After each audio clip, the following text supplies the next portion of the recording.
Metro Cebu is the second largest metropolis of the Philippines,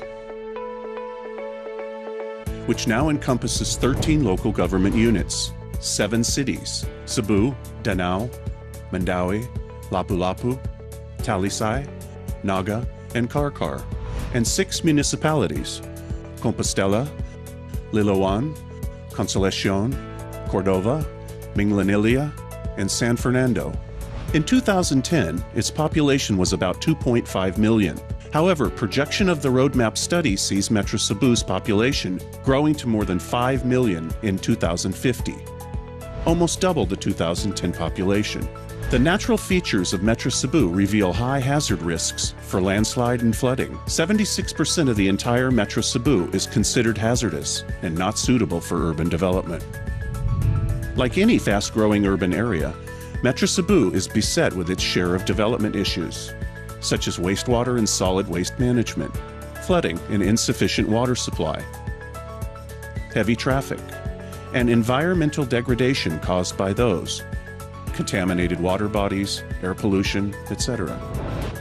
To respond effectively to these challenges, the Metro Cebu Development and Coordinating Board, MCDCB, was formed in 2011. The Japan International Cooperation Agency, JICA, as its valuable partner, commenced a survey, formulation of a sustainable urban development vision for Metro Cebu 2050. It came up with development strategies of competitiveness, livability, mobility, and most importantly, the metropolitan management. Japan, through the city of Yokohama, supported the MCDCB by hosting study missions and knowledge sharing of their experiences on sustainable urban development.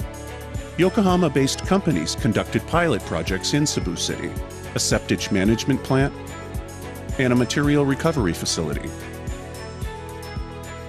To realize the Mega Cebu Vision 2050, sub-roadmaps of 7 critical issues were formulated based on consecutive consultations and data analysis in 2015. Each sub-roadmap is briefly explained.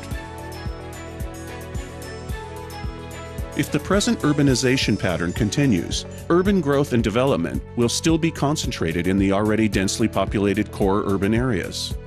Traffic congestion further worsens and eventually hampers economic and social activities, discouraging suburban development. The present concentrated development pattern of a monocentric growth should be refashioned to polycentric to accommodate 5 million people forecasted in 2050. Additional workplaces and residential areas will be distributed throughout Metro Cebu. In order to prevent urban disasters, urban limits have been set to control sprawl in hilly areas. An urban cluster system will be adopted to define urban function. The cities of Danao and Naga could be developed as growth poles next to the core areas. Well-appointed green buffer areas will ensure environmental safety nets for the metropolis. Green Loop will be introduced in the urban core of Metro Cebu, linking 5 major hubs. This link will contain pedestrian development. Through this roadmap study, a future spatial plan for the whole Metro Cebu was formulated in coordination with the 13 LGUs of Metro Cebu.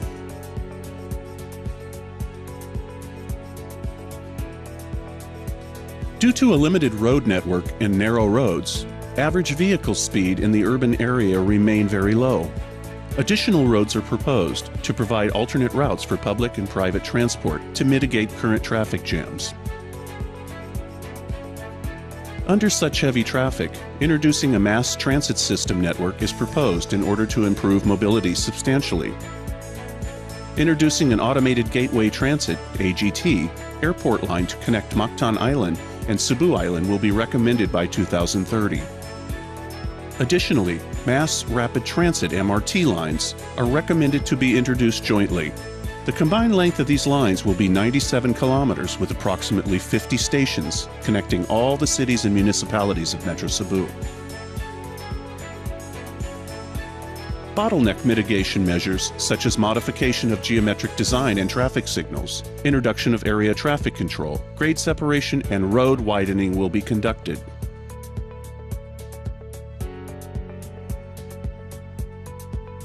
Metro Cebu will enjoy a steady economic growth even in the long term. people's affluence level, in terms of per capita GRDP, is projected to grow to more than $20,000 in 2050, which is almost the same as Korea's in 2010. Cebu is highly organized for human resource development, especially in the IT, medical service sector, such as hospitals and healthcare, and English courses. Annual tourist arrivals continue to increase over the years, reaching the 2.5 million mark in 2013. The Mega Cebu Investment Board will be established to promote priority sectors, such as high value-added manufacturing, IT, BPO, KPO, tourism, and new technology-driven industries as a short-term project. Consequently, the potential of healthcare and tourism sector will be fully utilized for activating other economic sectors. Special attention shall be given to regional branding as well as resources in different economic sectors. One of the challenging issues in Metro Cebu is the inadequacy and poor quality of its water supply. With its fast-growing population and economy, Metro Cebu's current water supply will be unable to meet its future demand. In addition, as large as 98% of the water source is underground water, causing saltwater intrusion into the aquifer. Saltwater intrusion has already encroached the inlands of Cebu City from its shores. Due to expanding demand and supply gap, construction of dams, namely Managa 2, Kotkot, and Lusaran, are essential and require urgent consensus building. There are many flood-prone areas in Metro Cebu. An enormous amount of garbage generated by informal settlements and irresponsible private party owners along the riverbanks obstruct the flow of natural and man-made waterways. To analyze the problem thoroughly, a comprehensive study for Metro Cebu Integrated Flood and Drainage System Master Plan will be formulated as a short-term measure, along with cleaning rivers and constructing small-scale rainwater storage facilities. Surprisingly, Metro Cebu, with over 2 million population, does not have a proper public wastewater management system. Fecal coliform that exceeds acceptable standards was detected in the rivers and sea. Gray water generated from the kitchen and bathrooms are mostly not treated and contaminates precious groundwater. Without endangering human health or the natural environment, human and industrial effluents need to be disposed of properly.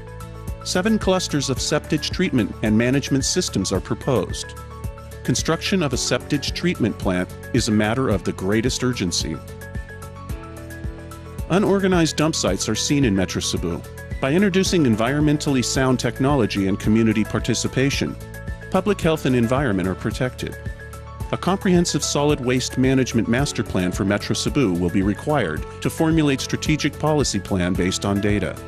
Moreover, the Waste Reduction and Recovery Program will be introduced at the same time, enhanced to include community-based 3R, Waste Segregation Program, the improvement of collection and transport system, and the promotion of market-oriented recycle businesses, among others. South Road Property, SRP, is a 300-hectare reclamation area. The development concept of SRP is to become an IT-concentrated industry zone for Metro Cebu, but predominantly hold residential and commercial areas. A unified management system of energy supply and demand in SRP will be promoted to realize a smart SRP. To implement the metropolis-wide projects outlined by these roadmaps, an institutional body to handle metropolitan affairs is necessary. This body will consist of not only LGUs, but also private sectors and civil society organizations, to be called the Metro Cebu model.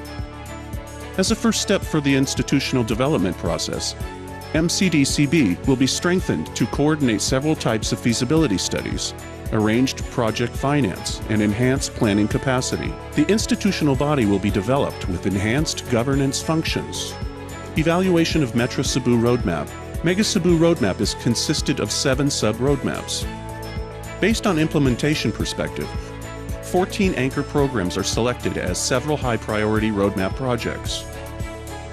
With these programs, Metro Cebu will take its first step toward Mega Cebu Vision 2050.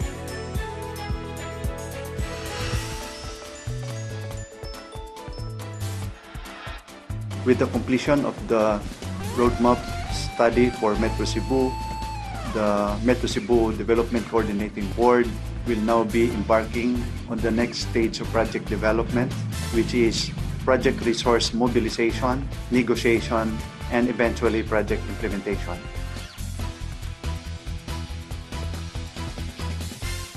The value of a plan is the ability to be able to predict our future. What gets planned gets done. And unfortunately, we have been coasting along for a long time, leaving things to chance and fixing yesterday's problems and inadequacies. So this is our effort in Mega Cebu. Join us. It's not something that will happen unless we all get together and we support the program, each one in his own way, each one providing and contributing to these solutions.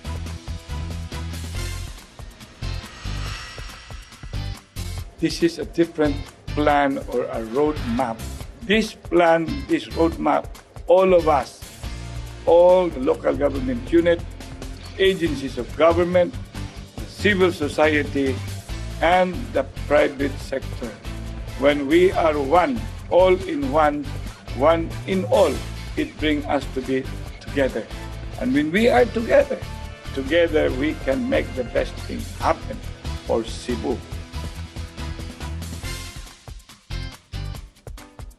This roadmap study conducted by our friends from JICA is a very, very useful guide for local chief executives comprising the 13 cities and municipalities of Metro Cebu. It is important that we have the will to pursue this, and we have to make this happen. Let's stop dreaming. We need to make all of this happen. Metro Cebu has many attractions and development potentials. We welcome all our valuable partners to realize these roadmaps. Together, let us make big waves for the Mega Cebu Vision 2050. Mega Cebu, making waves.